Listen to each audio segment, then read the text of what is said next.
السلام علیکم۔ آج ہم یہاں پر دیکھنے والے ہیں جماعت ششم کا سبق گھڑی۔ ایک وقت ایسا تھا کہ انسان صرف شکار اور پناہ گاہوں کی تلاش میں رہا کرتا تھا۔ اتنا شکار کرتا کہ پیٹ بھر جائے اور ایسی جگہ رہتا جہاں حفاظت سے رات گزاری جا سکے۔ لیکن جب وہ ایک مقام پر بس گیا اور اس نے کام کاج شروع کر دیا تو وقت کی پیمائش ضروری ہو گئی۔ وقت رات اور دن میں تو تقسیم تھا ہی، اب دن کو پہروں اور گھنٹوں میں تقسیم کرنے کی ضرورت پڑ گئی۔ وقت کا سب سے بڑا پیمانہ تو سورج تھا۔ دن ڈھلنے اور وقت گزرنے کا حساب اس بات سے رکھا جاتا تھا کہ سورج کہاں پر ہے۔ وقت کو ناپنے کے لیے پہلی گھڑی بھی سورج کے لحاظ سے بنائی گئی۔ یہ دھوپ گھڑی گھنٹوں کا حساب رکھتی تھی اور سائے کے لحاظ سے وقت بتاتی تھی۔ گھٹتے بڑھتے سائے کے حساب سے وقت بتانے والی دھوپ گھڑی کے ساتھ مشکل یہ تھی کہ رات کے وقت یہ بیکار ہو جاتی تھی۔ جن دنوں بادلوں کی وجہ سے سورج نہ دکھائی دیتا تو دھوپ گھڑی بھی رک جاتی۔ اس لیے لوگوں نے وقت کی پیمائش کے دوسرے طریقے ڈھونڈنا شروع کر دیے۔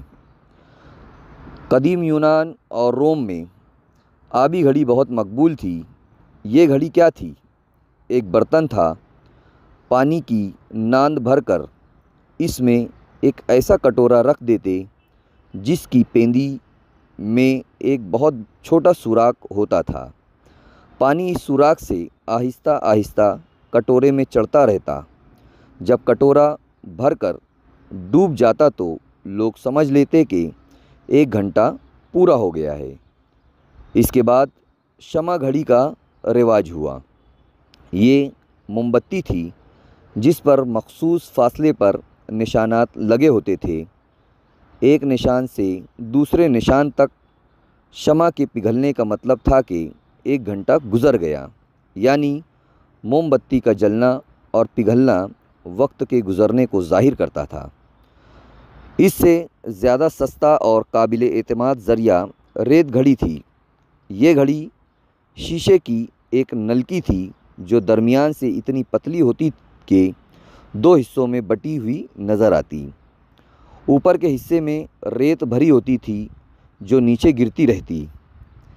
اوپری حصے کے بالکل خالی ہو کر نچلے حصے کے بھر جانے پر پورا گھنٹہ لگتا تھا۔ جب گھنٹہ پورا ہو جاتا، اوپر کی تمام ریت نیچے پہنچ جاتی تو ریت گھڑی کو الٹا کر لیا جاتا اور ریت کا گرنا دوبارہ شروع ہو جاتا۔ ریت گھڑی کا رواج اس وقت کم ہوا جب کل پرزوں کی بنی ہوئی گھڑیاں عام ہو گئیں۔ ایسی گھڑیوں کے عام ہونے میں بہت وقت لگا اور ایک عرصے تک انہیں عجوبہ سمجھا جاتا رہا۔ خلیفہ ہارون رشید نے فرانس کے بادشاہ شارلمین کو تحفے میں بہت خوبصورت گھڑی بھیجی تو اس کا سارا دربار اس کو دیکھ کر ششدر رہ گیا۔ یورپ میں کل پرزوں کی گھڑی 12ویں صدی میں نمودار ہوئی۔ لوہاروں کی بنائی ہوئی یہ گھڑی کچھ ایسی ٹھیک نہیں تھی، مگر اس سے تھوڑا بہت کام لیا جانے لگا۔ سن عیسوی 1306 میں اٹلی کے شہر میلان میں پہلی مرتبہ گھنٹے کی ٹن ٹن سنائی دی تو اسے بڑا اہم واقعہ سمجھا گیا۔ اس کا مطلب یہ تھا کہ محض سن کر لوگ یہ بتا سکتے ہیں کہ کیا وقت ہوا ہے۔ جلد ہی عوام کی سہولت کے لیے شہروں کے اہم مقامات پر بڑے بڑے گھنٹہ گھر تعمیر کیے گئے۔ بعض شہروں میں جو گھنٹہ گھر بنائے گئے وہ فن تعمیر اور ماہرانہ کاریگری کا اعلیٰ نمونہ تھے۔ ہر گھنٹے پر سپاہیوں کی قطار یا تاریخی ہستیوں کی شبیہ نکل کر بتاتی کہ گھنٹہ پورا ہو گیا ہے۔ لوگ انہیں دیکھتے اور وقت کا اندازہ لگا لیتے۔